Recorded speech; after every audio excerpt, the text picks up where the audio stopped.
Whatever. Let me tell you, it's Aristar here. So typically I would do kind of like a story recap for Exos Heroes, but the second part of chapter 29, OMG. So I think it's probably better just to kind of talk about some of the truths that we learned in the second part of this chapter after it kind of shows the whole situation with the dragons in a wasted red. We are back in St. West where Raquel with the surviving generals are kind of talking about what to do, and then a soldier pops in, and then there's a dragon. Oh my gosh, there's a dragon that's going to be flying around in any part of the world.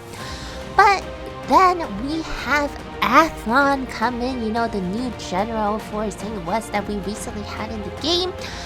And by this time, by with the previews and things like that, we know that Athlon is related to Zeon, and more specifically talking about, Athlon was Zeon's father. And if you didn't really get that from, obviously his looks and, his hairstyle and his eye color and just the previews and stuff, well, there you go. So we knew that Athlon was Zeon's father, but actually throughout this whole course, there's some other truths about this whole relationship between Athlon and Raquel, where we actually learn that Athlon was the brother to Emma, Queen Emma, the one that was in love with Baelish but had to marry the king of St. West, John Dunk, and so had this whole rivalry between Carrie and stuff like that. But all that's aside, so basically to put it into perspective, Athlon was Emma's brother.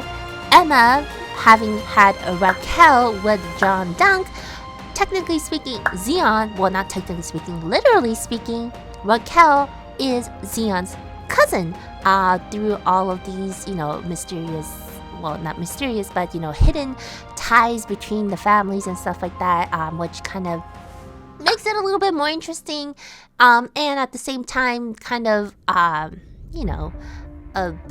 guess kind of full circle-ish, kind of interesting, because when you kind of look at Athlon later on too, you learn that he's actually originally from Northron Frosty, which actually means that, maybe Iris is somehow related to Zeon too, but we still don't know, which would be really weird if they end up becoming lovers or something like that. But anyway, that's actually not the juiciest part of what we learned in the second chapter.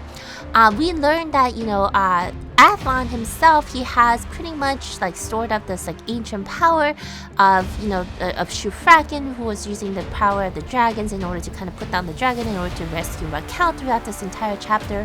But we also learned throughout this whole ordeal that Inna, or rather, Athlon's wife, that pretty little girl with the pink hair and stuff, she was actually carrying, her bloodline is from the Dragon Emperor, so she's actually related to the Dragon Emperor, who's now alive, Emperor Kor.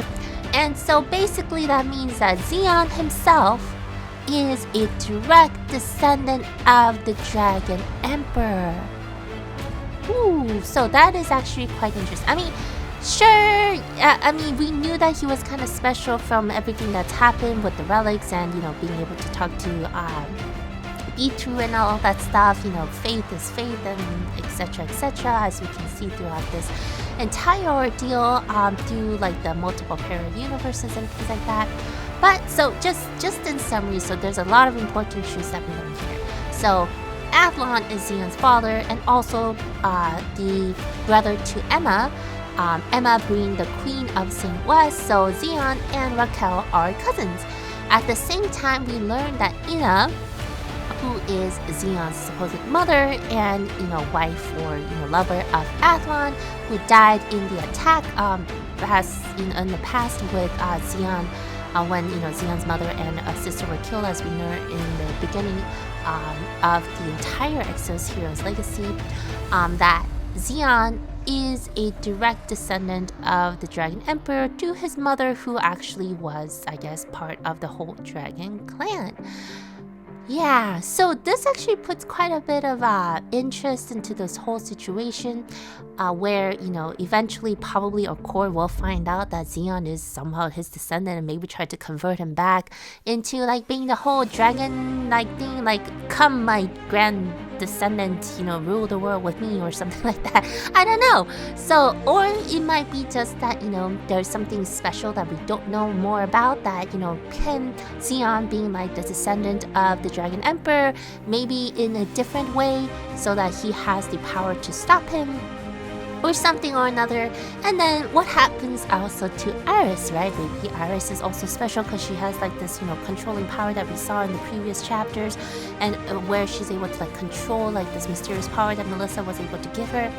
Yeah. So anyway, I thought it would be better just to kind of talk about this instead of like actually going to the review, because if I'm trying to talk about what's actually happening between Raquel and Athlon and his Raquel's soldiers throughout this whole dragon attack, I probably wouldn't be able to keep myself from blurting out all these, background stories and kind of organizing what exactly is happening. So, yeah, so we'll have to see in the upcoming chapters and also through the Memorial Saga what exactly is not going to happen now that we know the truth behind who Zeon is, where his background is from, and all of the potential that it could happen by being in this whole royal family of the descendants of the 5 generals who used to serve under Emperor Accord. What are your thoughts? What kind of role do you think Zeon will play in the finale? Let me know down in the comments below. And if you like random gaming content, especially on mobile gacha games, please consider leaving a like and subscribing. I post every weekend. Thank you all so much for watching. Stay safe and take care.